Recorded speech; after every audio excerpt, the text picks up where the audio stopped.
কাকে বিশ্বাস করবেন? বাসি চিকেন তেলে ভেজে টাটকা বানিয়ে পরিবেশন। কয়েকদিন আগে আমার একটা ভিডিওতে দেখেছিলেন আমার কাবাবের মধ্যে পোকা ছিল। আমি যখন দোকানদারকে ডাক দিয়ে দেখাইলাম, ভাই আপনার কাবাবের মধ্যে তো পোকা, এই বিষয়ে আমি পরে আসতেছি। এই যে ভোক্তা অধিদপ্তর গিয়ে ধরছে, কাকে বিশ্বাস করবেন? বাসি চিকেন তেলে ভেজে টাটকা বানিয়ে পরিবেশন করা হচ্ছে কাস্টমারকে।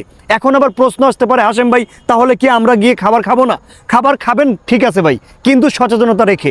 এই যে দেখেন, আমি শুধু এটাই বলতে চাই, ব্যবসা একটা হালাল জিনিস।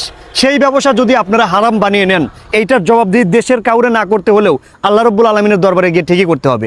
আমি যখন সেই কাবাবের দোকানদারকে ডাক দিয়ে নিয়ে এসে দেখাইলাম, ভাই আপনার কাবাবের মধ্যে তো পোকা, তখন উঠে উনি আমাকে বলল, বাংলাদেশের প্রত্যেকটা ঘরে ঘরেই এখন পোকা, আমার কাবাবের মধ্যে থাকলে সমস্যা কি? খাইলে খান, না খাইলে ফালাইয়া দেন।